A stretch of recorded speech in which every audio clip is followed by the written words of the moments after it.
Pemerintah melalui Kementerian PUPR telah memulai pembangunan infrastruktur dasar di kawasan inti pusat pemerintahan KIP, Ibu Kota Nusantara atau IKN Nusantara.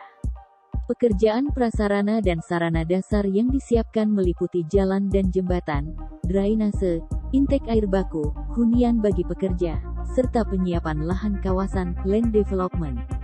Salah satu proyek pembangunan yang telah dimulai ialah rumah susun rusun pekerja konstruksi IKN sebanyak 22 tower.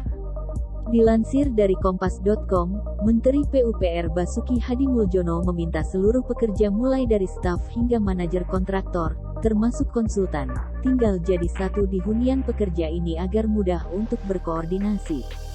Pembangunan infrastruktur IKN Nusantara dilaksanakan secara bertahap dengan mengusung konsep Future Smart Forest City of Indonesia, sehingga tetap memperhatikan aspek lingkungan. Pada tahap awal di tahun-tahun 2022 sampai tahun 2024, pembangunan yang akan menjadi prioritas Kementerian PUPR meliputi KIP seluas 6.671 hektar. Basuki menginginkan semua pihak yang terlibat memiliki semangat kuat untuk menjalankan tugas sebaik-baiknya, sehingga bisa menghasilkan karya infrastruktur yang berkualitas serta memerhatikan lingkungan. Untuk diketahui, pembangunan infrastruktur IKN yang telah dimulai diantaranya Bendungan Sepaku Semoy, Jalan Kerja Logistik IKN KIP, pembangunan Jalan Lingkar Sepaku. Lalu, Jalan Tol IKN Nusantara segmen Karangjoang Karyangau, Karyangau Simpang Tempadung, dan Simpang Tempadung Jembatan Pulau Balang. Di sisi lain, minat investor semakin tinggi untuk berinvestasi di Ibu Kota Nusantara (IKN). Hal itu terlihat saat Otorita Ibu Kota Nusantara (OIKN) melakukan jajak pasar market sounding pada Selasa 18/10 mengalami kelebihan permintaan atau oversubscribe.